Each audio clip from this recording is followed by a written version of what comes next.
Welcome back students. आज की अपनी इस वीडियो में हम सीबीएसई 2025 क्लास 10th मैथ्स का पेपर डिस्कस करने वाले हैं एंड सेट 1 को हम यहां पर डिस्कस करेंगे जिसका की कोड 321 है।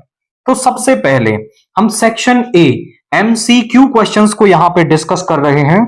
सबसे पहला क्वेश्चन हमसे क्या कह रहा है, if 7 cos square theta plus 3 sin square theta is equal to 4, then the value of theta is। तो हमारे पास वैल्यू ऑफ थीटा जो है वो क्या होगी। गिवन कंडीशन क्या है हमारे पास,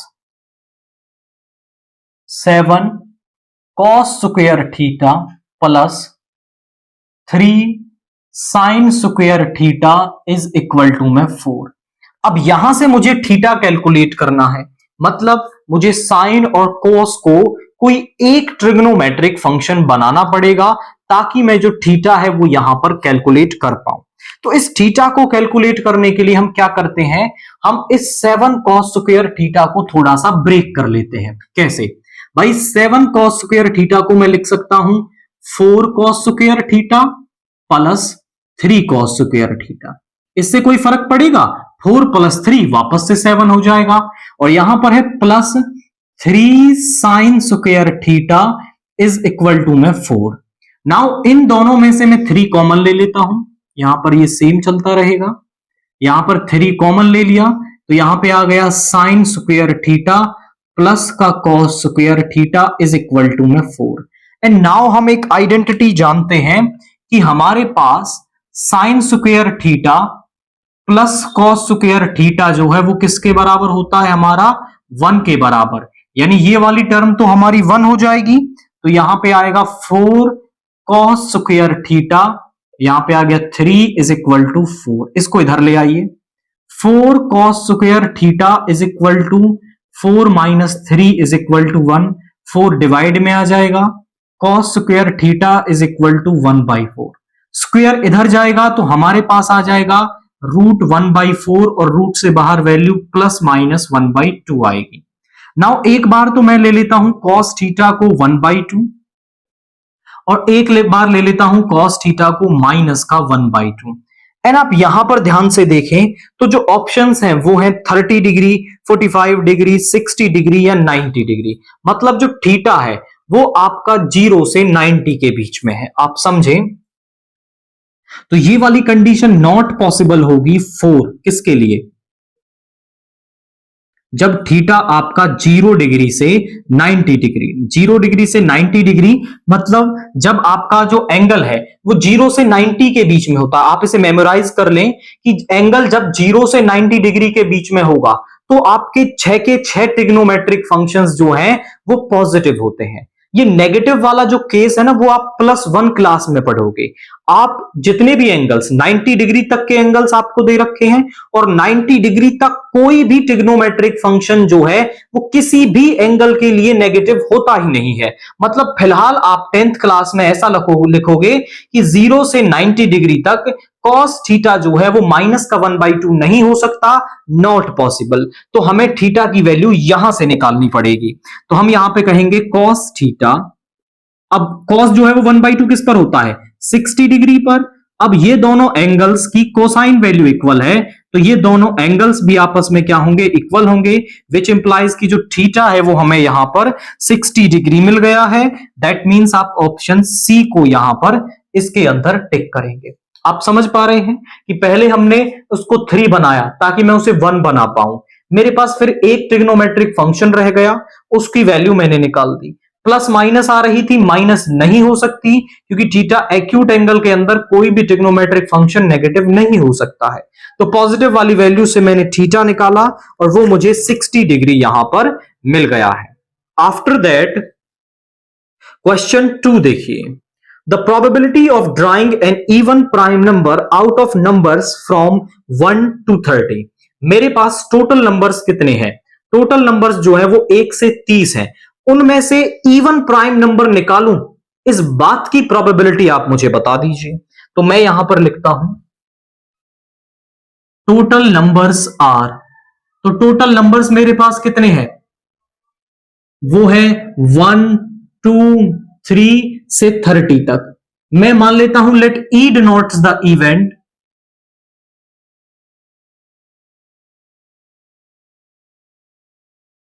of getting even prime number, कि मुझे इवन प्राइम नंबर मिले। इस इवेंट को मैं क्या कह रहा हूं, आपका ई कह रहा हूं। अब यहां पर ई के अंदर कौन कौन से आ जाएंगे भाई, 1 से और 30 तक कितने इवन प्राइम नंबर्स होते हैं? प्राइम नंबर्स तो कई सारे होते हैं, इवन प्राइम नंबर कितने होते हैं? तो इवन प्राइम नंबर 1 से 30 तक केवल एक होता है, दैट इज 2। इसके अलावा तो इवन प्राइम नंबर हो ही नहीं सकता है, क्योंकि अगर उसको इवन होना है तो मान लीजिए जैसे 4 है, उसको इवन होना है तो उसको 2 से डिवाइड होना पड़ेगा, दैट इज हमारे पास 4 है। ये इवन कब रहेगा, जब ये 2 से डिवाइड हो जाएगा। और कोई भी नंबर अपने अलावा और 1 के अलावा किसी एक नंबर से डिवाइड हो जाए तो फिर वो प्राइम नंबर थोड़ी रह जाता है, वो कंपोजिट नंबर बन जाता है आपका। तो इवन प्राइम नंबर तो केवल 2 ही रह पाएगा, तो यहां पे आ गया 2। तो प्रोबेबिलिटी ऑफ ई निकालेंगे, फॉर्मूला एक ही होता है हमारे पास, that is favourable number of cases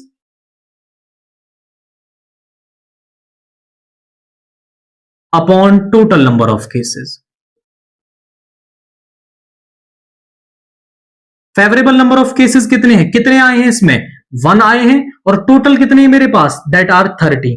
यानी प्रोबेबिलिटी ऑफ इवेंट ई जो है वो मेरे पास 1/30 आ जाएगी। तो यहां पर आपको फेवरेबल केस निकाल लेने हैं, टोटल आपको दे ही रखे हैं, प्रोबेबिलिटी 1/30, दैट मींस आप ऑप्शन ए को इसके अंदर यहां पर टिक करेंगे। आफ्टर दैट क्वेश्चन 3 देखिए, the quadratic equation whose roots are 7 and 1/7।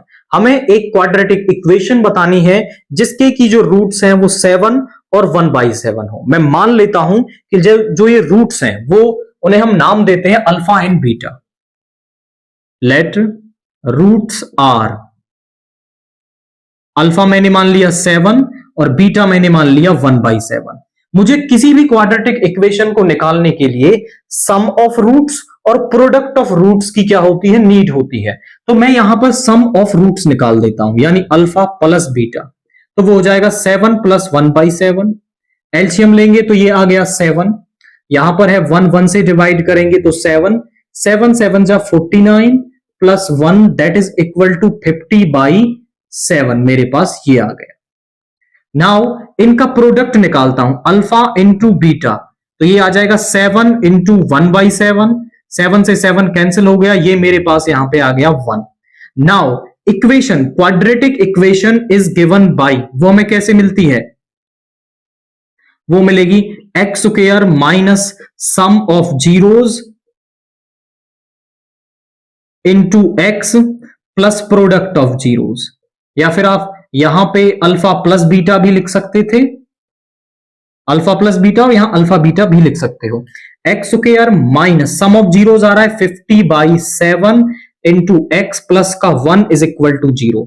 यहां पे एलसीएम ले लूंगा तो आ जाएगा 7, ये हो गया 7x स्क्वायर माइनस का 50x प्लस का 7 इज इक्वल टू 0। 7 यहां पर भी, 7 यहां पर भी, 7 डिवाइड में इधर जाके 0 बन जाएगा। सो रिक्वायर्ड क्वाड्रेटिक इक्वेशन मेरे पास क्या आ जाएगी, that is equal to 7x square minus 50x plus का 7। ये फॉर्मेट आपके माइंड में होना चाहिए, x square minus sum of zeros into x plus product of zeros. यहां वैल्यू रखने से हम क्वाड्रेटिक इक्वेशन बता सकते हैं। आफ्टर दैट क्वेश्चन 4 देखिए, the least number which is a perfect square and is divisible by each 16, 20 and 50। इन तीनों numbers से जो डिविजिबल हो जाए, ऐसा मुझे लीस्ट नंबर बताना है, कम छोटे से छोटा नंबर बताना है, और जो एक परफेक्ट स्क्वायर हो। तो पहले तो हम छोटे से छोटा नंबर निकालते हैं जो इनसे डिविजिबल हो जाएगा, और आफ्टर दैट हम देखेंगे कि वो आपका परफेक्ट स्क्वायर होगा तो वही आंसर हो जाएगा, और नहीं होगा तो हम उसे परफेक्ट स्क्वायर बनाएंगे। कैसे, क्वेश्चन 4 को देखते हैं।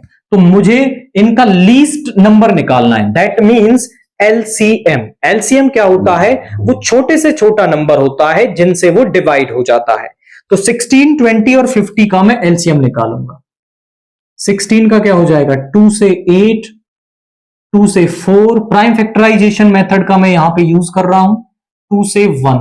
उसके बाद दूसरा नंबर क्या है मेरे पास, दैट इज 20, 2 से 10, 2 से 5, 5 से 1। उसके बाद मेरे पास अगला नंबर क्या है, दैट इज 50, 50 को करेंगे 2 से 25 एंड 25 को करेंगे 5 से 5, 5 से 1। तो प्राइम फैक्टराइजेशन मैंने कर लिया। 16 का क्या आ रहा है मेरे पास, 16 का आ रहा है 2 की पावर 4, 20 का आ रहा है मेरे पास 2 की पावर 2 इंटू में 5, उसके पास 50 का आ रहा है मेरे पास 2 इंटू 5 की पावर 2। जब हम एलसीएम निकाल रहे हैं, दैट मीन्स आप जो कॉमन है उसकी तो हम लेते हैं हाईएस्ट पावर, और जो कॉमन नहीं है उस पार्ट को भी वहां पर लिखा जाता है। जैसे 2 तीनों में कॉमन है तो 2 की हाईएस्ट पावर देख लो, 2 की हाईएस्ट पावर है 4, 5 इन दो में कॉमन आ रहा है, 2 में भी हो 1 में भी हो तो भी लेना है, तो यहां पे आ जाएगा 5 की हाईएस्ट पावर दैट इज 2। और अगर कोई ऐसा नंबर होता, मान लीजिए यहां पे 7 होता और वो इन दोनों में प्रेजेंट नहीं है, तो उसको भी यहां पर लिखा जाता। आई रिपीट माई वर्ड्स कि जो कॉमन है उसकी हाईएस्ट पावर, और जो कॉमन नहीं है उसको भी आपको यहां पर लिखना है, तो आपको एलसीएम मिल जाएगा। करते हैं, 2 की पावर 4 कितना हो जाएगा 16 इंटू में 25, 16 5 जा 80, कैरी आ गया 8, 16 2 जा 32, 32 और 8 हो जाएगा 40 यानी कि 400। और अगर हम ध्यान से देखें तो 400 जो है वो हमारे पास क्या है, एक परफेक्ट स्क्वायर नंबर है। बट जो ऑप्शंस आपको दे रखे हैं, पहला है 1200, दूसरा है 100, 3600, 2400, चारों ही ऑप्शंस में ये वाला आंसर नहीं है। आप बोलेंगे सर आपने गलत कर दिया, नहीं, ये आंसर इसका करेक्ट है। बट इस क्वेश्चन के लिए क्या है, आपका आंसर ऑप्शंस में अवेलेबल नहीं है। बोले सर फिर हम पेपर में किस तरह से करेंगे, तो पेपर के लिए आप समझें कि जब भी ऐसा केस बने, बहुत बार बनते हैं ऐसे केस, जब आपका जो आंसर है वो एमसीक्यूज में प्रेजेंट ना हो, तो आपको क्वेश्चन छोड़ना नहीं है, आप उनमें से किसी भी पार्ट को वहां पर टिक करके आ जाओ। अब कोई सा भी पार्ट अगर आप वहां पर टिक कर देते हो, मतलब क्वेश्चन को अटेम्प्ट कर देते हो, तो आपको फुल मार्क्स मिलेंगे। आप चाहे कोई सा भी ऑप्शन टिक करके आओ, ए बी सी डी, चारों पर आपको नंबर मिलेंगे। मतलब इस क्वेश्चन में आपको अटेम्प्ट करने के नंबर मिलेंगे, तो आपको अटेम्प्ट जरूर करके आना है, और इसका आंसर यहां पर होगा 1400। अब आप बोले सर अगर ये परफेक्ट स्क्वायर ना बनता, तो परफेक्ट स्क्वायर हम कैसे पहचानते हैं, देखिए 2 के 2 पेयर बन रहे हैं, 5 का पेयर बन रहा है। अगर मान लीजिए यहां पर सम 7 आ जाता, तो वो डिस्टरबेंस क्रिएट करता, क्योंकि उसका पेयर नहीं थे। तो एलसीएम जो आता ना, उसमें मैं 7 का पेयर बनाता, और एक और 7 से मल्टीप्लाई करने पर जो नंबर मिलता वो लीस्ट कॉमन मल्टीपल होता, जो इन तीनों से डिवाइड हो जाता। मतलब आपको पेयर्स यहां पर कंप्लीट करने होते हैं, तो पेयर्स हम यहां पर कंप्लीट ऑलरेडी हो रहे हैं, आंसर होगा 400। आफ्टर दैट क्वेश्चन 5 देखिए, the coordinates of the end points of a diameter of a circle are. मतलब किसी भी सर्कल का जो डायमीटर है उसके एंड पॉइंट्स हमें यहां पर दे रखे हैं।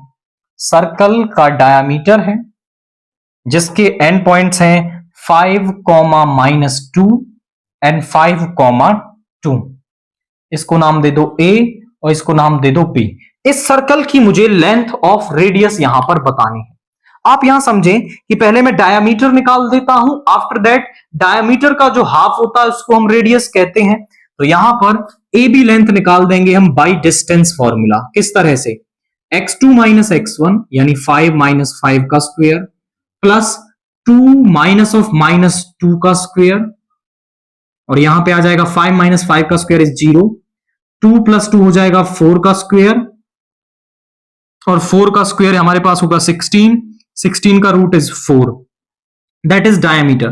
तो रेडियस क्या हो जाएगी, रेडियस होती है हाफ ऑफ डायमीटर, यानी डायमीटर की जो लेंथ है उसको हाफ से डिवाइड कर देंगे, तो यहां पे मेरे पास आ जाएगी दैट इज 2 यूनिट्स। तो यहां पर जो हमारे पास क्या है, लेंथ ऑफ रेडियस जो है वो 2 यूनिट्स यहां पर आ रही है। तो पहले आप डायमीटर निकालेंगे, आफ्टर दैट आप रेडियस यहां पर उसका हाफ करके बता सकते हैं।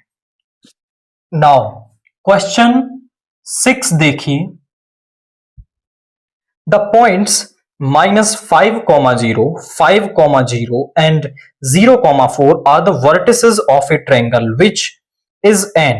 हमें बताना है कि ये किस तरह का ट्रायंगल होगा, right angle triangle, isosceles triangle, equilateral triangle या स्केलेन ट्रायंगल होगा।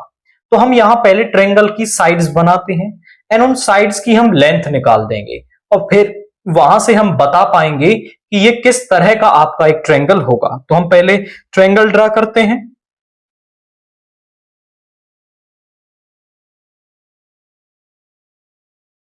देखिए, मान लीजिए ये पॉइंट है ए, ये पॉइंट है बी और ये पॉइंट है सी। इस ए के जो कोऑर्डिनेट्स हैं वो है 0,4, बी के जो कोऑर्डिनेट्स हैं वो है -5,0, सी के जो कोऑर्डिनेट्स हैं वो है आपके 5,0। नाउ मैं ए बी, बी सी और ए सी तीनों साइडें निकालता हूं और उनकी लेंथ के अकॉर्डिंग फिर मैं यहां पे बताऊंगा ये किस तरह का ट्रायंगल है। हम यहां पर डिस्टेंस फॉर्मूला यूज करेंगे। तो ए बी की लेंथ कितनी हो जाएगी, x2 माइनस x1 का स्क्वायर यानी -5 - 0 का स्क्वायर, 0 - 4 का स्क्वायर। तो यहां पे देखिए -5 - 0 का स्क्वायर यानी यहां -5 हो जाएगा और -5 का स्क्वायर होगा 25, -4 का स्क्वायर होगा 16 और 25 + 16 मेरे पास आ जाएगा √41 यूनिट्स, 31 एंड 41। उसके बाद मैं बीसी यहां पर कैलकुलेट करता हूं, दैट इज इक्वल टू 5 -5 का स्क्वायर प्लस 0 - 0 का स्क्वायर यानी मेरे पास आ जाएगा कितना, देखिए 5 माइनस प्लस हो जाएगा यानी 10 का स्क्वायर और स्क्वायर से 10 कैंसिल हो जाएगा, that is equal to 10 units. After that उसके बाद हम करें एसी। तो एसी को निकालें, 5 - 0 का स्क्वायर प्लस 0 - 4 का स्क्वायर। तो यहां पे आ जाएगा 5 - 0 का स्क्वायर इज 25, 0 - 4 का स्क्वायर इज 16, ये हो जाएगा √41 यूनिट्स। ये मेरे पास क्या है, इस AC की वैल्यू यहां पर आ गई है। अब आप ध्यान से देखें, तीनों साइडों की लेंथ मैंने बता दी, तो यहां पर क्या है, ये तो अलग आ रही है, √41 √41 यानी दो साइडों की जो लेंथ है वो बराबर आ रही है। और जब किसी भी ट्रायंगल में दो साइडें बराबर हों तो ऐसे ट्रायंगल को हम क्या कहते हैं, आपका आइसोस्केलस ट्रायंगल कहते हैं। तो ये है एक आइसोस्केलस ट्रायंगल एंड यहां पर आप कौन से ऑप्शन को टिक करेंगे, that is option B.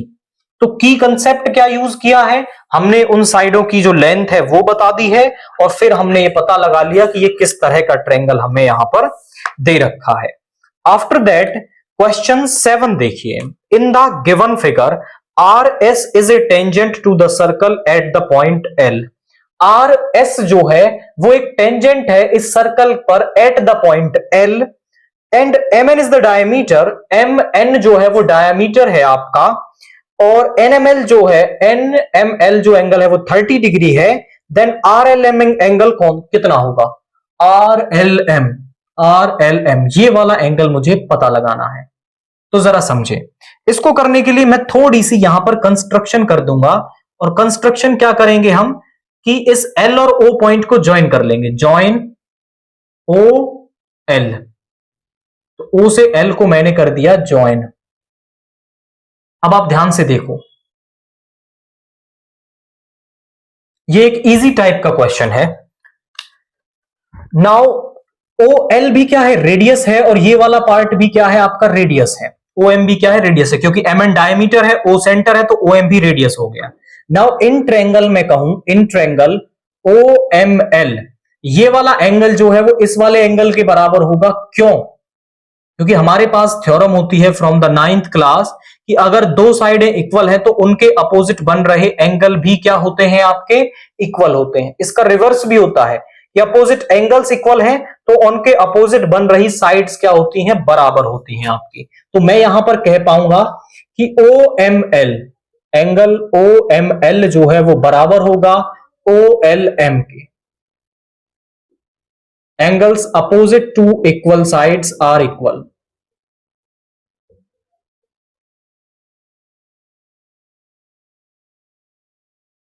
In fact आप पहले चाहो तो साइड्स को भी बता सकते हो कि जो ओ एम है वो बराबर होगा ओ एल के, बिकॉज दोनों क्या है, रेडियस हैं। तो दोनों साइडें इक्वल, तो उनके अपोजिट बन रहे एंगल जो है वो भी इक्वल होंगे। तो ओ एल एम जो है वो मेरे पास यहां पर 30 डिग्री आ गया। बट मुझे ओ एल एम तो नहीं निकालना था, मुझे निकालना था आर एल एम। अब आप देखो तो ओ एल जो है वो रेडियस है और ये टेंजेंट है, this is point of contact. तो जो रेडियस होती है ना वो पॉइंट ऑफ कांटेक्ट पर 90 डिग्री का एंगल बनाती है, यानी ये वाला पूरा एंगल 90 डिग्री का होगा।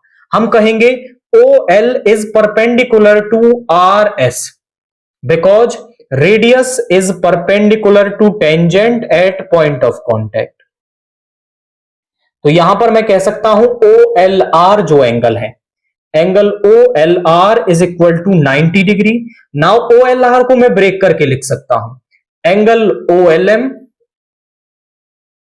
Plus angle RLM is equal to 90 degree.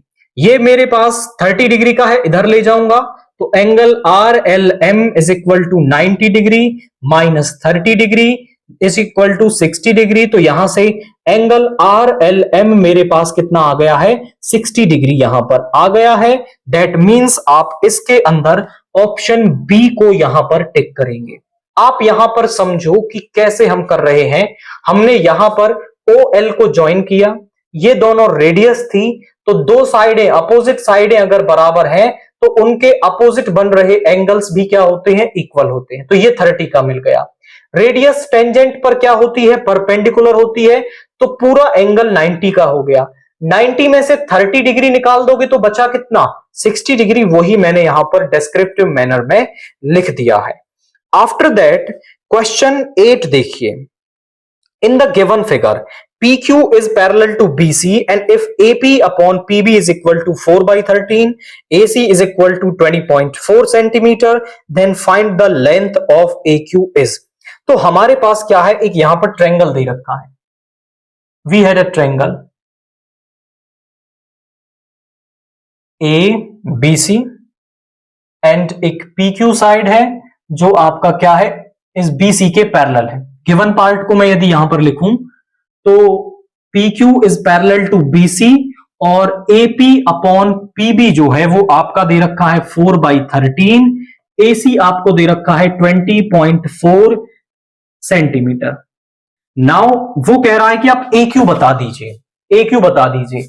अब अगर PQ जो है वो पैरेलल है किसके, BC के, तो by BPT PQ is parallel to BC by BPT में यहां पर बेसिक प्रोपोर्शनलिटी थ्योरम से AP upon PB is equal to होगा AQ अपॉन QC के। नाउ AQ तो हमें नहीं पता तो मैं इसको मान लेता हूं X। AQ को मैंने क्या मान लिया, X मान लिया। पूरी जो साइड है वो मेरे पास है 20.4। अगर मैं 20.4 में से X को सब्ट्रैक्ट कर दूं तो जो QC है वो कितना रह जाएगा, 20.4 माइनस का X, उसमें से X को सब्ट्रैक्ट कर दिया। वैल्यू रखो, AP अपॉन PB है 4 by 13, AQ अपॉन AQ है X और QC है 20.4 माइनस का X, क्रॉस मल्टीप्लाई करते हैं तो यहां पे आ जाएगा 81.6 minus 4X is equal to 13X। इसको इधर ले आइए, 13X प्लस का 4X is equal to 81.6 by 10, ये हो जाएगा 17X is equal to 816 by 10। Divide में ले आओ तो विच इंप्लाइज कि यहां पर X 816 upon 10 multiply by 17। Now इस 816 को अगर मैं 17 से डिवाइड करता हूं तो आई थिंक ये कंप्लीटली डिवाइड हो जाएगा। करते हैं इसको, 17 से 5 टाइम्स तो जाएगा नहीं, 4 times, 11 minus 8 is 3, 7 minus 6 is 1 and 6। अब 6 आ रहा है लास्ट में तो 8 से करके देखें, 8 7 जा 56, 5 डेफिनेटली ये 136 टाइम डिवाइड हो रहा है, मतलब 48 यहां पर आपका आ गया है। 48 10 है तो एक डिजिट यहां पे लगा दो, पॉइंट 4.8 सेंटीमीटर, यानी x की वैल्यू मुझे मिल गई है 4.8 सेंटीमीटर और हमें ए क्यू ही बताना था, तो यही हमारा ए क्यू है। दैट मीन्स आप कौन से ऑप्शन को यहां पर टिक करेंगे? दैट इज ऑप्शन डी को यहां पर टिक करेंगे। सिंपल टाइप का क्वेश्चन, केवल हमने यहां पर बीपीटी का यूज किया है और एक साइड को एक्स मान के हमने दूसरी साइड बता दी है। Question 9, which of the following statements is incorrect? इनमें से कौन सी स्टेटमेंट जो है वो इनकरेक्ट है? मतलब बाकी की 3 सही है, एक इनकरेक्ट है। मैं बारी बारी स्टेटमेंट्स पढ़ता हूं, आप ध्यान से सुनिए। Two congruent figures are always similar. मान लीजिए हमारे पास 2 फिगर्स हैं जो कॉन्ग्रुएंट हैं। कॉन्ग्रुएंट फिगर्स कौन सी होती हैं? जिनका सेम शेप और साइज होता है। साइज बराबर है मतलब साइडें बराबर है उसकी। अब साइडें बराबर हैं, दैट मींस आप उन्हें कॉन्ग्रुएंट सिमिलर कह सकते हो। तो 2 कॉन्ग्रुएंट फिगर्स जो हैं वो सिमिलर होती हैं। पहली स्टेटमेंट सही है, ए इज ट्रू। मैं कहूं ए इज ये ट्रू स्टेटमेंट है। आफ्टर दैट बी क्या कह रहा है? A square and a rhombus of the same area are always similar. देखिए एरिया कोई कंडीशन नहीं है, सिमिलर होने के लिए हम एरिया का कंसेप्ट तो कभी यूज ही नहीं करते।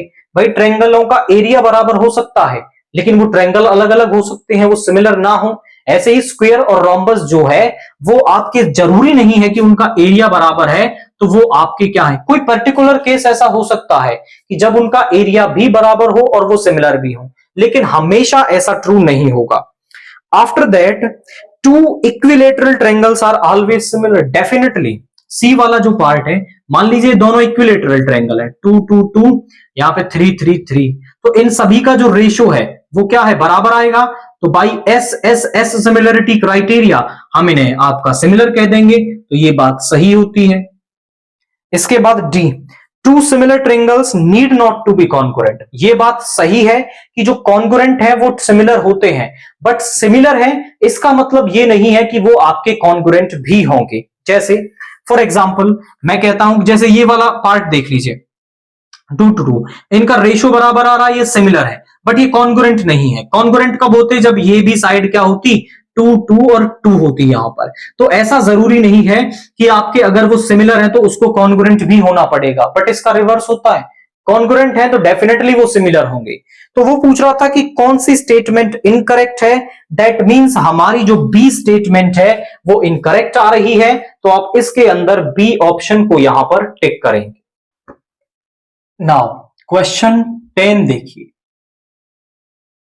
The sum of exponents of prime factors in the prime factorisation of 4004, यानी 4004 का जब हम प्राइम फैक्टराइजेशन करेंगे तो उसके एक्सपोनेंट्स का, जो उसके एक्सपोनेंट्स आएंगे, जो उसकी प्राइम फैक्टराइजेशन आएगा उसके जो एक्सपोनेंट्स होंगे उनका सम कितना आएगा। मतलब सिंपल आसान भाषा में कहें तो उसके प्राइम फैक्टर्स जो भी आएंगे उनकी जो पावर्स हैं उनका सम कितना होगा, ये हमसे पूछ रहा है। तो उसको पता लगाने के लिए हमें इसके प्राइम फैक्टर्स करने पड़ेंगे। तो इसके प्राइम फैक्टर्स करते हैं।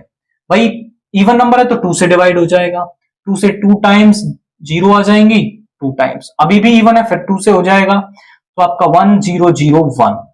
आफ्टर दैट 2 से तो ये नहीं होगा, इनका सम 2 आ रहा है, 3 से भी नहीं होगा, 4 से भी नहीं होगा, 5 से भी नहीं होगा, 6 से भी नहीं होगा, 7 से अगर हम इसे करके देखें तो यहां पे आएगा 3 एंड ही 7 से हो जाएगा। 7 से करेंगे 1 टाइम, कैरी बचा, यहां पे रिमाइंडर बचा 3, 30, 4 टाइम्स 2 बचा 3 टाइम्स। आफ्टर दैट इसको फिर से हम 7 से करना चाहें नहीं हो सकता, उसके बाद 8 से भी नहीं हो सकता, 10 से 11 से होगा, उसके बाद हम इसको करते हैं 11 से। 11 से 1 टाइम 3 13, और यहां पे आ जाएगा 13 से 1 टाइम, यानी 404 का प्राइम फैक्टराइजेशन क्या है? 2 की पावर 2 इंटू 7 इंटू 11 इंटू 13। तो हमें निकालना है सम ऑफ एक्सपोनेंट। तो सम ऑफ एक्सपोनेंट जो है वो मेरे पास क्या आ रहा है, ध्यान से देखिए। 2 का एक्सपोनेंट, 2 की पावर कितनी है? 2 है। 7 की पावर कितनी है? 1 है। 11 की पावर कितनी है? 1 है। 13 की पावर कितनी है? 1 है। यानी 3 और 2 5। तो जो हमारे पास सम ऑफ एक्सपोनेंट्स है वो यहां पर 5 आ रहा है। सिंपल टाइप का क्वेश्चन, हमें क्या करना है, केवल यहां पर उन प्राइम फैक्टराइजेशन निकाल देना है और उसके एक्सपोनेंट्स का जो सम है वो हमें यहां पर मिल जाएगा। आफ्टर दैट क्वेश्चन 11 देखिए, in a cricket match a batsman hits the boundary 7 times out of the 42 balls he plays. यानी जब हम उसको 42 बॉल 42 बॉल्स फेंकते हैं, खिलाते हैं, तो आफ्टर दैट वो 7 टाइम्स उसमें से 7 बार बाउंड्री मारता है, मतलब 4 या 6 रन वो स्कोर करता है। The probability of his not hitting the boundary is, तो नॉट हिटिंग द बाउंड्री मुझे निकालना है। तो किसी भी इवेंट के ना होने की जब प्रोबेबिलिटी निकालना हो तो पहले आप उसके होने की प्रोबेबिलिटी निकाल दें। 1 में से उसके होने की प्रोबेबिलिटी सब्ट्रैक्ट करेंगे तो हमें ना होने की प्रोबेबिलिटी मिल जाएगी। तो हम यहां पर मान लेते हैं, let E denotes the event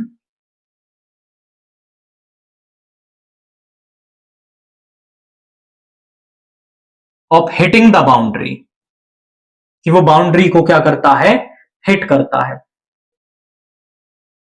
अब देखिए इस किसी भी बात की जो प्रोबेबिलिटी है, total number of balls played, या फिर मैं कहूं पी ऑफ ई, तो हमारे पास क्या होता है, favourable number of cases upon total number of cases.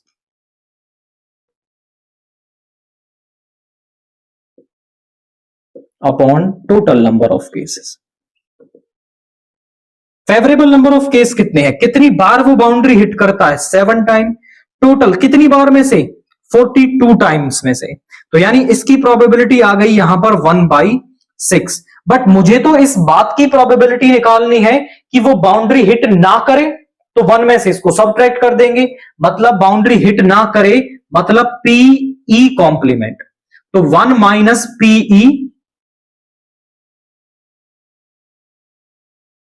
6 minus 1 is equal to 5/6। यानी यहां पर मुझे वो बाउंड्री को हिट ना करे इस बात की जो प्रोबेबिलिटी है वो 5/6 आ रही है। दैट मींस आप ऑप्शन सी को यहां पर टिक करेंगे। की कंसेप्ट क्या है कि आपको किसी इवेंट के ना होने की प्रोबेबिलिटी निकालनी हो तो उसको 1 में से सब्ट्रैक्ट कर दो, तो होने की प्रोबेबिलिटी को सब्ट्रैक्ट कर दो तो हमें उसके ना होने की जो प्रोबेबिलिटी है वो यहां पर मिल जाएगी। आफ्टर दैट क्वेश्चन 12 देखिए, if a large circular pizza is divided into 5 equal sectors. एक सर्कुलर पिज्जा है जिसको 5 इक्वल सेक्टर्स में डिवाइड किया गया है, then the central angle of each sector will be. तो हर एक सेक्टर का सेंट्रल एंगल क्या होगा, आप कंसेप्ट को समझे। This is question 12। मान लीजिए ये आपका एक सर्कुलर पिज्जा है, अब यहां पर मुझे इसे 5 इक्वल पार्ट्स में डिवाइड करना है। तो ये हो गए हमारे 1 2 3 4 एंड यहां पे मान लीजिए इसे 5 इक्वल दिखने चाहिए थोड़े से, मैं इस तरह से बना देता हूं इसे। ठीक है, ये मान लीजिए 5 इक्वल पार्ट्स हैं। मैं आपसे कहूं कि पूरा एंगल जो है वो कितने का होता है, central angle of each sector निकालना है। Central angle of each sector, total angle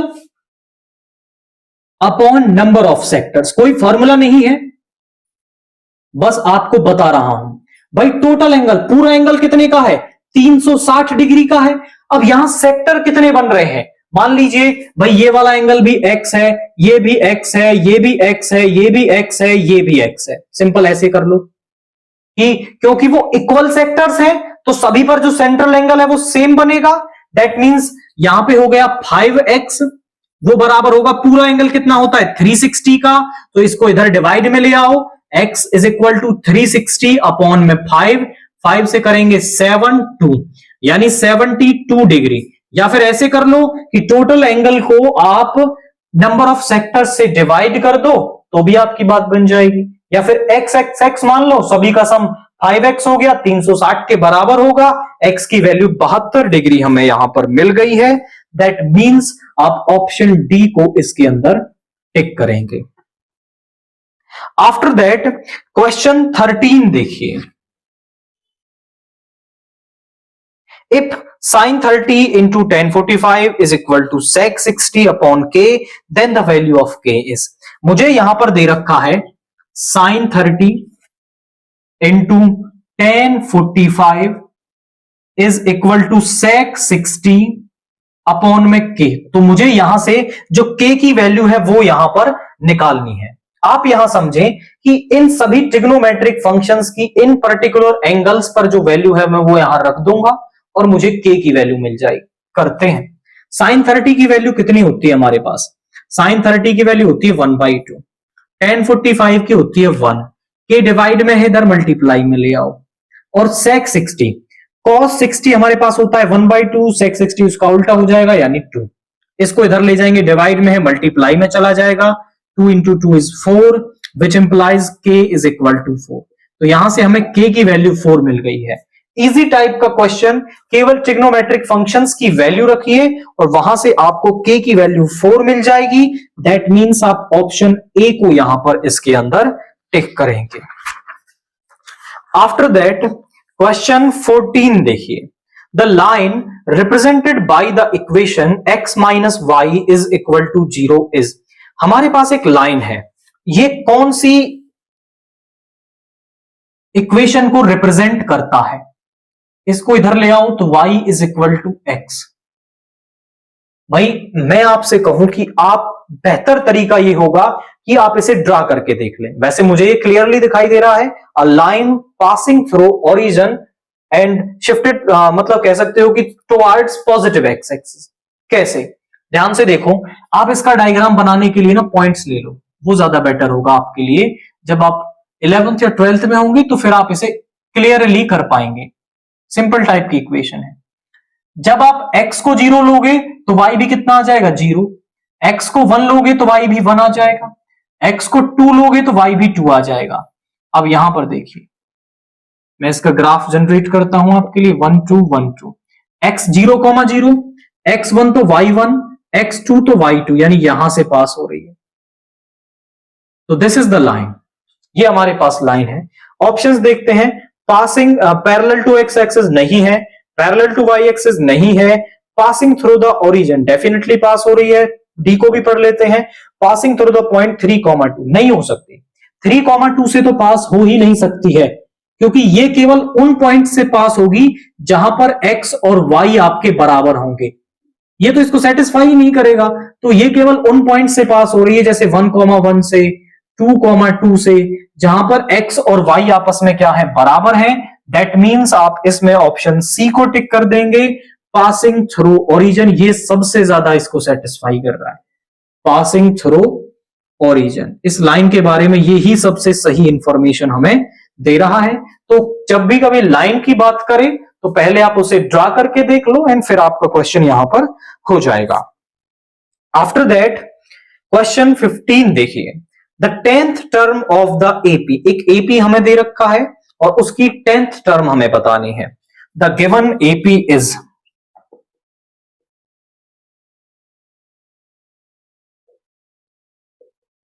वो मेरे पास है 5, 19/4, 9/2, 17/4 डैश डैश डैश, ये मुझे यहां पर दे रखा है। कोई सी भी टर्म मुझे एपी की बताने के लिए दो चीजों की रिक्वायरमेंट होती है, पहला उसकी फर्स्ट टर्म, दूसरा उसका कॉमन डिफरेंस। अगर मुझे उसकी फर्स्ट टर्म और कॉमन डिफरेंस पता चल जाए तो फिर मैं उस एपी की कोई भी टर्म बता सकता हूं। फर्स्ट टर्म तो मेरे पास है, कॉमन डिफरेंस और निकाल देता हूं। वो कैसे मिलेगा? a2 माइनस a1, यानी 19/4 माइनस का 5, तो यहां पे आ गया 4, 19 माइनस 20, यानी ये मेरे पास आ जाएगा माइनस का 1/4। मुझे निकालनी है 10th टर्म, यानी a प्लस 90, a है मेरे पास 5 प्लस 9 इंटू माइनस का 1/4 मल्टीप्लाई में, तो ये हो जाएगा 5 माइनस का 9/4, यानी यहां पर हो जाएगा कितना? एलसीएम इज 4, 4 से 20 minus 9, that is equal to 11/4, यानी मेरे पास जो 10th टर्म है वो 11/4 आ जाएगी। दैट मींस आप ऑप्शन ए को यहां पर इसके अंदर टिक करेंगे। किसी भी एपी की आप कोई सी भी टर्म बता सकते हो, बशर्ते आपके पास फर्स्ट टर्म और उसका कॉमन डिफरेंस होना चाहिए, फिर आप कोई भी टर्म एपी की बता सकते हैं। नाउ क्वेश्चन 16 देखिए, if -4 is a zero of the polynomial px is equal to x square minus x minus of 2 plus 2k then the value of k is, यानी कि -4 इस गिवन पॉलिनोमियल की क्या है, एक जीरो है, तो हमें यहां पर आपका k की वैल्यू बतानी है। कंसेप्ट क्या यूज करेंगे कि अगर -4 इसकी एक जीरो है तो पॉलिनोमियल पर जब आप x के प्लेस पर -4 रखोगे तो वैल्यू आपको जीरो मिलेगी एंड वहां से हम k को कैलकुलेट कर लेंगे। कैसे करेंगे? The given polynomial is,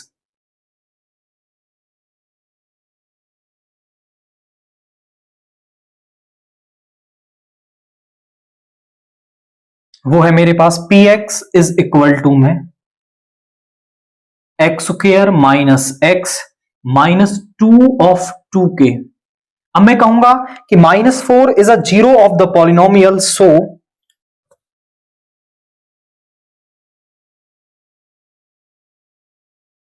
zero of px, therefore कि जब मैं इस x इज इक्वल टू -4 को यहां पर इसके अंदर पुट करूंगा तो मुझे इसकी वैल्यू जीरो मिलेगी। तो जहां पर भी x है वहां पे रख दो -4, तो -4 का स्क्वायर माइनस ऑफ -4 हो गया, और यहां पर तो कुछ है ही नहीं, ये किसके बराबर है, हमारा जीरो के बराबर है। -4 का स्क्वायर 16 हो गया, माइनस माइनस प्लस हो गया, यहां माइनस का 2 आ गया, माइनस का 2k is equal to zero. यहां पे 20 माइनस 2 इज 18, माइनस का 2k is equal to zero. इसको इधर ले आएंगे, 2k इज इक्वल टू में 18, तो यहां से k की वैल्यू मेरे पास क्या आ गई है, दैट इज 9। k की वैल्यू हमारे पास 9 आ गई, दैट मींस हम ऑप्शन बी को यहां पर टिक करेंगे। की कंसेप्ट हम क्या लगा रहे हैं कि अगर x इज इक्वल टू -4 इसकी एक जीरो है, तो जब आप इस x इज इक्वल टू -4 को पॉलिनोमियल के अंदर रखेंगे तो वहां से वैल्यू जीरो मिलेगी, और वहां से मैंने k की जो वैल्यू है वो निकाल दी है। आफ्टर दैट क्वेश्चन 17 देखिए, equation of a line parallel to x axis at a distance of 3 units below x axis. आप समझें कि मुझे एक लाइन की इक्वेशन बतानी है। ये मान लीजिए कोऑर्डिनेट एक्सिस है, this is our x axis and this is our y axis. एक लाइन की equation parallel to x axis, देखिए पैरेलल टू x एक्सिस यहां पर भी बन सकती है और पैरेलल टू x एक्सिस यहां पर भी बन सकती है। जो ऊपर की तरफ बनेंगी इन्हें हम कहते हैं अबव x एक्सिस, और जो नीचे की तरफ बनेंगी उन्हें हम कहते हैं बिलो x एक्सिस। अब अगर हम जनरल फॉर्म की बात करें तो यहां पर ये some y is equal to k type की इक्वेशन होती है, और यहां पर ये y is equal to minus k type की इक्वेशन होती है। अब k वो डिस्टेंस होती है यहां से और यहां तक की distance, that is our k। अब यहां पर मैं कहूं कि जो k की वैल्यू है, k हमें कितना दे रखा है, 3 यूनिट्स, तो 3 यूनिट्स यदि अबव बनाते हो तो y इज इक्वल टू 3 हो जाएगा, और अगर बिलो बनाते हो 3 तो y इज इक्वल टू -3 हो जाएगा। अब क्योंकि वो कह रहा था बिलो x एक्सिस बनाइए तो y is equal to -3, that means आप ऑप्शन सी को यहां पर टिक करेंगे। कंसेप्ट आपने समझा कि x एक्सिस के पैरेलल जो लाइन है वो y is equal to k above x axis, और y is equal to -k above below x axis होती है, और जो k है वो डिस्टेंस होती है आपकी कहां पर, from x axis, that is our k। तो यहां पर 3 है, अबव x एक्सिस कहता तो y इज इक्वल टू 3 होती, बिलो x एक्सिस कही है तो y इज इक्वल टू -3 मेरे पास यहां हो जाएगी, दैट मींस हम इसमें ऑप्शन सी को टिक करेंगे। आफ्टर दैट क्वेश्चन 18 देखिए, the HCF of 40, 1110, 110 and 360 is, 3 numbers दे रखे हैं, उनका HCF मुझे बताना है। तो यहां पर तीनों का मैं HCF निकाल दूंगा बाय प्राइम फैक्टराइजेशन मेथड। और first number is 40, second number is 110 and third number is 360। करते हैं सभी का प्राइम फैक्टराइजेशन। तो यहां पे 2 से 20, 2 से 10, 2 से 5 और 5 से 1। यहां 2 से हो जाएगा आपका 55, यहां पे हो जाएगा आपका 5 से 11, 11 से 1, 2 से 180, 2 से 90, 2 से 45, 3 से 15, 3 से 5 और 5 से 1। सभी का प्राइम फैक्टराइजेशन मिल गया। 40 का आया है और 110 का आया है।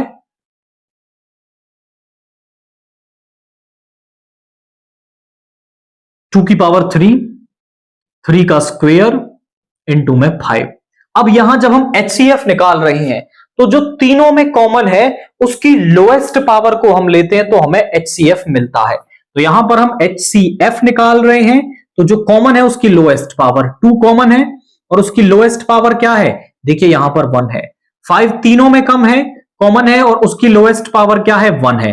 तो 2 इंटू 5 मेरे पास क्या आ जाएगा, 10 आ जाएगा। यानी इन तीनों नंबर्स का जो HCF है वो 10 होगा। दैट मींस आप D को यहां पर इसके अंदर टिक करेंगे। की कंसेप्ट क्या है, तीनों का प्राइम फैक्टराइजेशन कर लें और प्राइम फैक्टराइजेशन करने के बाद जो कॉमन है उसकी लोएस्ट पावर को आप वहां पर लोगे तो आपको HCF यहां पर मिल जाएगा। After that question 19 assertion reason का क्वेश्चन है। हमसे क्या कह रहा है, assertion A common difference of the AP 5, 1, -3, -7 is 4। यानी हमें जो ये AP दे रखी है ना, इसका यदि मैं कॉमन डिफरेंस निकालूंगा तो वो 4 आएगा। हम चेक करते हैं ये बात सही है या गलत है। AP है 5, 1, -3, -7।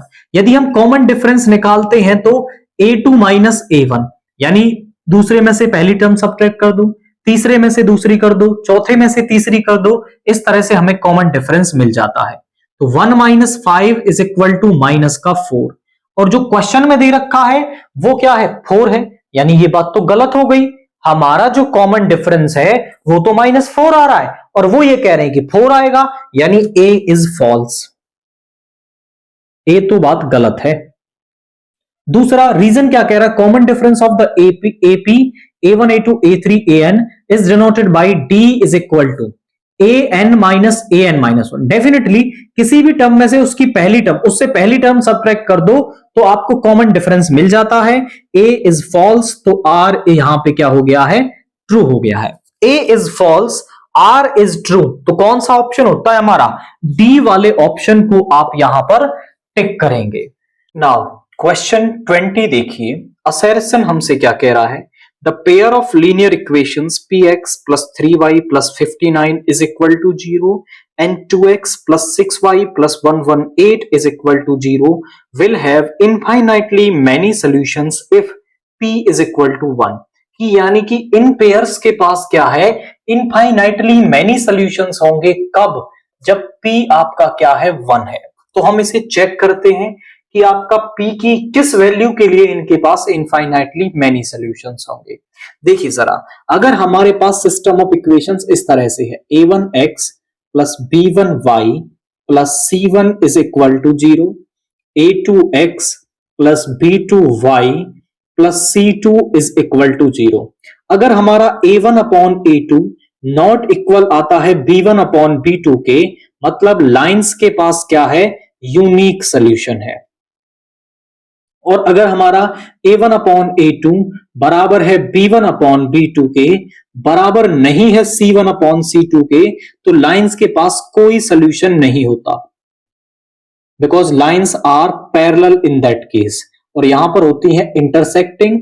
और यदि a1 अपॉन a2 बराबर है b1 अपॉन b2 के, बराबर है c1 अपॉन c2 के, तो लाइंस के पास होते हैं इनफाइनाइटली मेनी सॉल्यूशंस,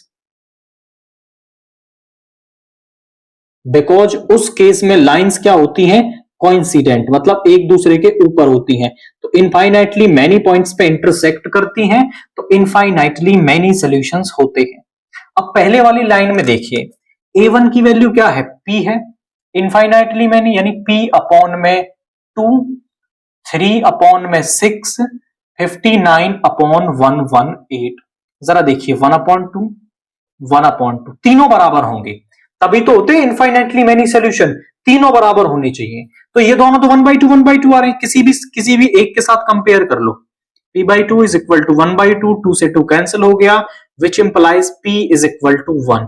यानी कि वो जो पहली lines pair of linear equations दे रखा है उसके पास इनफाइनाइटली मेनी सॉल्यूशंस होंगे, कब? जब p की वैल्यू 1 होगी। और उन्होंने क्या दे रखी है? p की वैल्यू 1 है, यानी ये तो सही बात है, सही दे रखा है उन्होंने, मतलब जो पहला असर्शन है वो ट्रू है आपका। रीजन को चेक करते हैं। If the pair of linear equations, यहां पे दे रखा है आपको x प्लस 3, अच्छा sorry px p into X, bracket नहीं है, px plus 3y plus 19 is equal to 0, 2x plus 6y plus 157 has unique solution. Unique solution कब होता है? तब जब a1 upon a2 not equal to हो b1 अपॉन b2 के। तो हम निकालते हैं p की वैल्यू क्या आएगी, जरा देखिए। p अपॉन में 2, 3 अपॉन में 6 नॉट इक्वल टू, यहां पे आ गया 1/2, 2 इधर मल्टीप्लाई में ले जाओ, p is not equal to 2/2, यानी p is not equal to 1, 1 आ गया। और ये हमसे क्या कह रहा था कि देखिए इन दोनों के पास यूनिक सोल्यूशन होगा जब p जो है वो आपका नॉट इक्वल टू 1 है। यानी कि यहां पर ये बात भी क्या हो गई है? सही हो गई है, यानी ये भी क्या हो गया? सही हो गया। और अगर आप देखें तो असर्शन और रीजन में दोनों में ही अलग इक्वेशन है और इनके बीच में कोई रिलेशन आपका नहीं है। मतलब a इज ट्रू, a भी ट्रू है, r भी ट्रू है आपका, and r is not correct explanation of a, यानी ये a की कोई करेक्ट एक्सप्लेनेशन नहीं है आपका। तो आप ऑप्शन बी को इसके अंदर यहां पे टिक करेंगे। ये तीनों कंडीशंस अगर आपके माइंड में रहेंगी तो फिर आप क्वेश्चन को यहां पर कर पाएंगे। आप बी को यहां पर इसके अंदर टिक करेंगे। आफ्टर दैट सेक्शन बी से क्वेश्चन 21 देखिए। If p and q are zeros of the polynomial py 21y square minus y minus 2, then find the value of 1 minus p 1 minus q। 1 minus p और 1 minus q की value हम यहां पर निकाल देंगे। किस तरह से? The given polynomial is,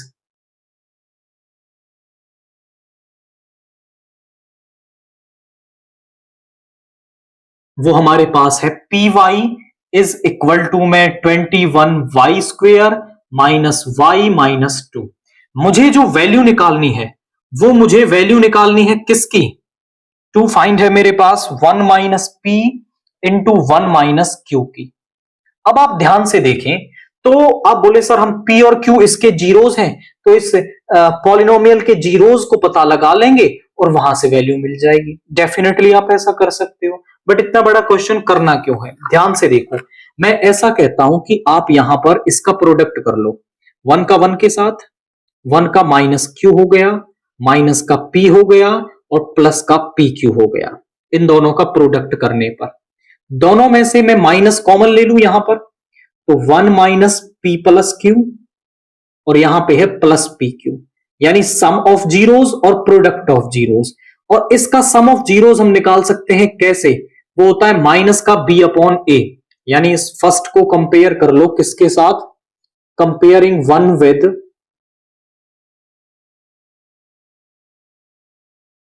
standard form, that is P Y A Y square plus B Y plus का सी।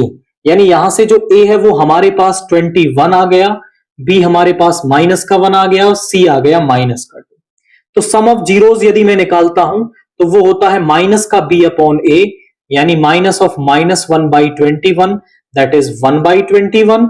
और प्रोडक्ट ऑफ जीरोस निकालता हूं तो वो होता है c अपॉन a, यानी माइनस का 2/21। तो p प्लस क्यू और पी क्यू मुझे यहां पर मिल गया है। अब यहां पर ध्यान से देखिए, वैल्यू रखता हूं 1 माइनस पी प्लस क्यू, यानी कि 1/21 आ जाएगा। यहां पे वैल्यू रख दी 1/21 और पी क्यू प्रोडक्ट क्या आ जाएगा? माइनस का 2/21। एलसीएम लूंगा तो 21 आ गया, यहां पे आ जाएगा 21 माइनस 1 माइनस 2, यानी 21 माइनस 3 अपॉन में 21। तो 21 माइनस 3 मेरे पास हो जाएगा 18/21। 3 से 6 टाइम, 3 से 7 टाइम, तो मेरे पास वैल्यू आ गई 6/7। यानी ये जो टर्म मुझे यहां पर फाइंड आउट करनी थी, इसकी वैल्यू मेरे पास 6/7 यहां पर आ रही है। आप कंसेप्ट को समझे कि मैंने पहले जो टर्म मुझे निकालनी थी उसका प्रोडक्ट कर लिया, वहां से मेरे पास सम ऑफ जीरोस आया और प्रोडक्ट ऑफ जीरोस आया। फिर इस पॉलिनोमियल के लिए मैंने सम ऑफ जीरोस और प्रोडक्ट ऑफ जीरोस निकाल दिया और उसकी वैल्यू यहां पर रख दी, तो मुझे इस टर्म की भी वैल्यू यहां पर 6/7 मिल गई है। नाउ क्वेश्चन 22 का ए पार्ट देखिए। In the given figure the shape of the top of a table is that of a sector of circle with centre O. किसी टेबल का जो टॉप है वो इस तरह एक सेक्टर के टाइप का हमें दिखाई देता है with centre O, and A O B angle जो है वो 90 डिग्री का है। This angle is of 90 degree and AO is equal to OB is equal to 42 centimetre. और ये दोनों साइडें जो है वो बराबर हैं और दोनों ही कितने की है, 42 सेंटीमीटर की है। That means radius of the circle है ये आपकी। उसके बाद वो कह रहा है then find the perimeter of the top of the table. तो इस टॉप का मुझे क्या निकालना है, पेरीमीटर निकालना है। पेरीमीटर निकालना क्वाइट इजी भाई, ये दोनों साइडें हमारे पास हैं। यदि मुझे ये लेंथ ऑफ आर्क और मिल जाए तो मैं इन तीनों को ऐड कर दूंगा और मुझे perimeter of the top of the table यहां पर मिल जाएगा। तो यहां पर गिवन क्या है, हमें यहां पर गिवन है OA is equal to OB, जो रेडियस है वो 42 सेंटीमीटर है, आर कह सकते हो इसे। और एंगल AOB जो है वो मेरे पास क्या है, दैट इज 90 डिग्री। अब यहां पर आप समझें कि पूरा जो एंगल है वो कितने का होता है, 360 का होता है। 360 में से 90 यहां पर है, तो ये वाला एंगल कितने का हो जाएगा, that will be of 270 degree. क्योंकि ये जो आर्क है वो किसकी है, मेजर आर्क है, तो लेंथ ऑफ मेजर आर्क मुझे निकालनी पड़ेगी। तो यहां पर length of major arc, formula दोनों आर्क का सेम ही होता है, theta over 360 into 2 pi R. अगर थीटा सेंट्रल एंगल आप माइनर सेक्टर का रखते हो तो माइनर आर्क मिलेगी, और थीटा यदि मेजर सेक्टर का रखते हो तो मेजर आर्क मिलेगी आपको। थीटा मेरे पास है 270 डिग्री अपॉन 360 इंटू में 2 पाई को हम यूज करेंगे 22/7, और आर है मेरे पास 42। 0 से 0 कैंसिल हो गया, और यहां 3 से 9 टाइम, 3 से 12, 3 से 3 टाइम, 3 से 4 टाइम, 7 से 6 टाइम, और यहां पे आ गया 2 से 2 टाइम्स, 2 से 11 टाइम्स। तो कितना आ गया हमारे पास, ये आ गया दैट इज 33 इंटू में 6, 198 centimetre. Perimeter of top of table, तो perimeter of top of table मेरे पास क्या आ जाएगा, OA plus OB plus length of arc, वो मेरे पास है 42 प्लस 42 प्लस 198, यानी ये हो जाएगा मेरे पास कितना, दैट विल बी 2 और 2 हो गया मेरे पास 4 और 8 12, कैरी 1 आ गया, 9 और 1 10, 14 और 4 8, 18 कैरी 1 आ गया, और यहां पे 282 सेंटीमीटर। यानी मेरे पास जो यहां पर आपका पेरीमीटर है वो 282 सेंटीमीटर यहां पर आ रहा है। अब की कंसेप्ट को समझें कि की कंसेप्ट क्या है। यहां पर हमने इन दोनों को तो हमें पता ही था, ऐड करना है पेरीमीटर में, केवल हमने लेंथ ऑफ आर्क निकाली है, और उसमें भी आप माइंड में रखेंगे फॉर्मूला सेम होता है, चाहे आप मेजर आर्क की लेंथ निकालें या माइनर आर्क की। एंगल अगर मेजर सेक्टर का रखोगे तो मेजर आर्क मिलेगी, और माइनर सेक्टर का रखोगे तो माइनर आर्क मिलेगी।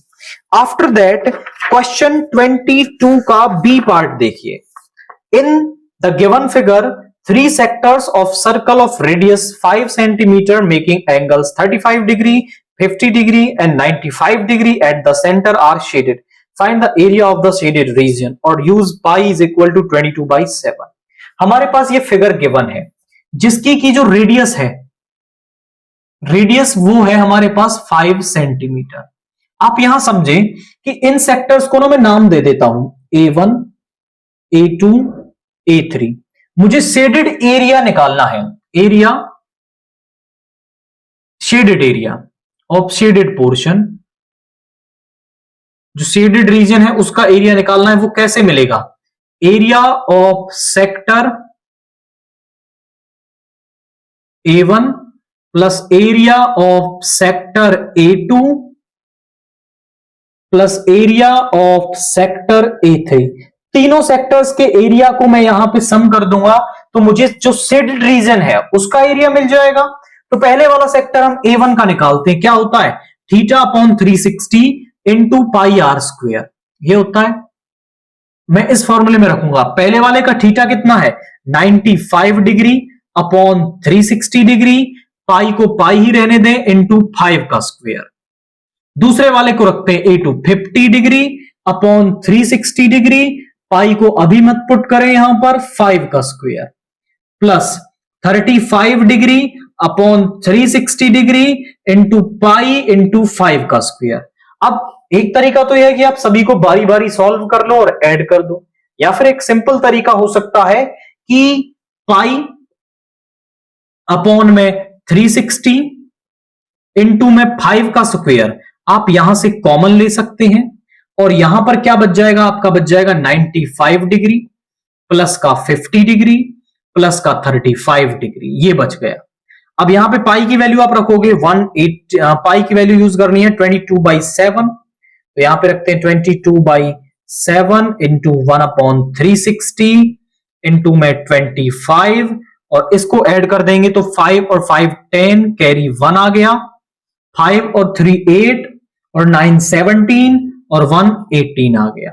180 से ये कैंसिल हो गया आपका 2 टाइम्स और यहां पर आपका कितना आ जाएगा? दैट इज 2 से 11 टाइम्स, 11 की मल्टीप्लाई से करेंगे 5 कैरी 5, 11 2 से 22 और 5 27 अपॉन में 7। अब 275 को 7 से हम डिवाइड कर देंगे, 275 को 7 से करते हैं, 4 टाइम्स नहीं 3 टाइम्स जाएगा, 21 6 5 7 9 जा 63, यहां पे आ गया 2.7 2 जा 14 6 7 8 जा 56 4 और यहां पे आ जाएगा आपका 7 5 जा।